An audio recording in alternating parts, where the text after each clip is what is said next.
Assalamualaikum warahmatullahi wabarakatuh. Kami dari kelompok 7 ingin menayangkan sebuah drama mengenai politik liberal.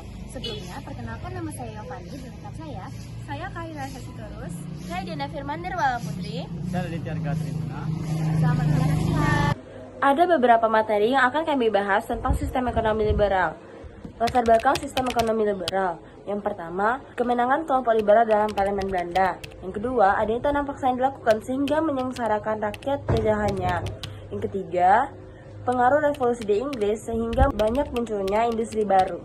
Terdapat beberapa undang-undang yang dikeluarkan pada masa itu. Yang pertama ada Undang-Undang Agraria atau Agraris Kewet pada tahun 1870 yang berisi tentang pembagian tanah jajahan, yaitu tanah milik pribumi berupa ladang dan juga sawah, lalu tanah milik pemerintah berupa rawa dan juga hutan, serta tanah milik pribumi lainnya yang tidak dimiliki oleh penduduk pribumi. Lalu yang kedua ada pengusaha swasta dapat menyewa lahan milik pemerintah maupun milik pribumi, dan yang ketiga pemerintah akan mengeluarkan surat bukti kepemilikan tanah.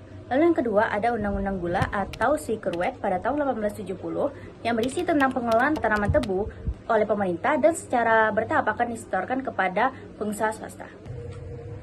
Yang ketiga, pengaruh sistem ekonomi liberal. Yang pertama, meningkatkan jumlah pengusaha yang ada di Hindia Belanda.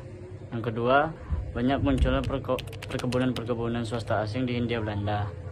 Yang ketiga, perkembangan kegiatan pertambangan di Sumatera, Jawa, dan Papua.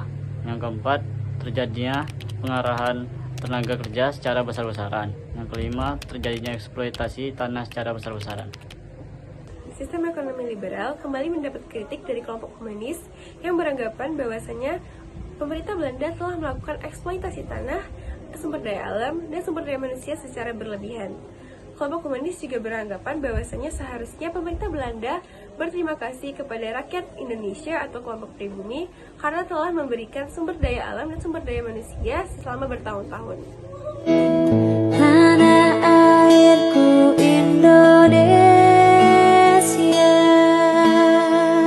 negeri elok amat ku cinta, tanah tumpah darahku yang mulia, yang ku puja sepanjang masa.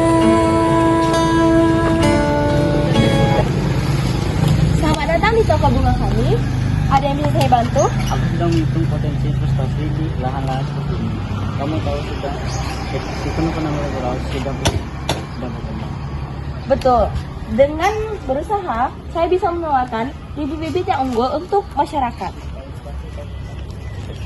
Darahku yang mulia, yang ku puja sepanjang masa.